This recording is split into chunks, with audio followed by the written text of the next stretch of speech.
Hey everyone, welcome to the Daily here on MLSsoccer.com. Josh Whisenhunt joined here by Andrew Wiebe on Wednesday morning. And Andrew, let's start off in CONCACAF. Mexico, Jamaica last night. Mexico get a huge 1-0 win on the road at the office. What does this result mean in the grand context of things? Well, it means a lot less worry south of the border in Mexico. Of course, they hadn't won thus far in the Hex, so getting this one off their back, the monkey, so to speak, was huge. As expected, they dominated play in this game. That's what you expect from Mexico against just about any CONCACAF opponent, but they got it done through Aldo de Nigris. On Jamaica's side, look, you've got to mark this guy in the box. An open header for him beats Donovan Ricketts easily to give Mexico actually the first win for a CONCACAF side in the Hex. On Jamaica's end, they created some chances. This was not a punchless match for them by any means. They just weren't good enough in the box. Jesus Corona coming with a couple big saves.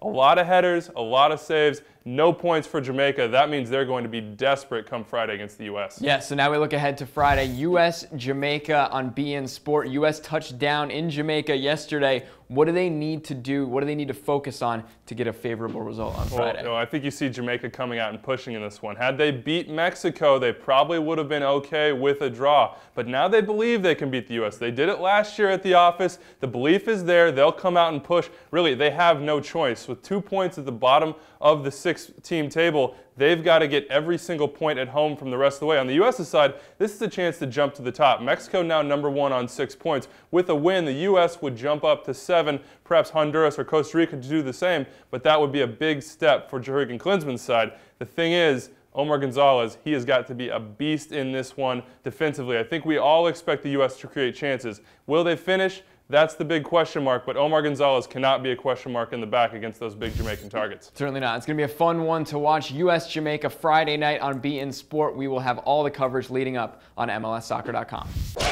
And some transfer news for you right now. Andrew, one guy who might feature in U.S.-Jamaica tomorrow night, Herculez Gomez. Some big news out of Mexico yesterday. He is going to have a new club. He's going to join Club Tijuana. Yeah, we've been hearing these rumblings for a little while. Things between him and Santos not exactly going swimmingly at the end, but he joins a huge Mexican contingent there at Tijuana. Of course, you have Edgar Castillo, Joe Corona, Greg Garza, just to name a few. They've said, look, we're trying to go into San Diego. We're trying to get that market. He joins them actually just 200 miles south of his birthplace in Oxnard, California. It's his 5th Liga MX team. I think they need forward help. They've lost a few in recent days. They have a new coach. He's got an opportunity to come in there and make a mark in a market that, let's be honest, is probably going to embrace a guy, a story, a player like Herculez Gomez. 22 goals in about 45 matches for Santos. You have to expect he'll produce. He's done it everywhere else he's gone in Mexico. It's going to be fun to watch. It's going to be fun to watch his adjustment with that other group of Americans at Club Tijuana.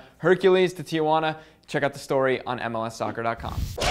And lastly, before we get out of here today, Andrew, we have a midweek MLS match, Philadelphia and Columbus from PPL Park. That one's at 7:30 p.m. Eastern. You can watch it on MLS Live.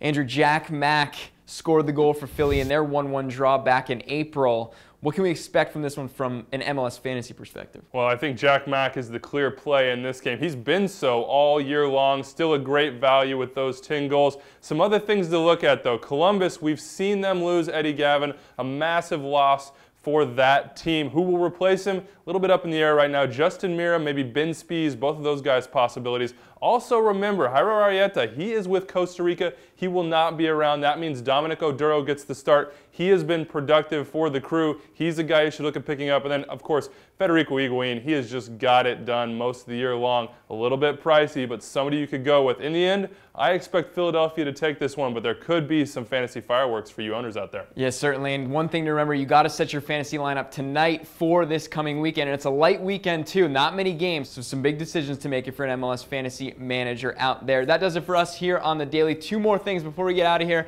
Make sure you check out March to the Match, the podcast coming out on the site a little bit later. And, of course, another special edition of Anatomy of a Goal. That's it for us. We'll talk to you guys tomorrow.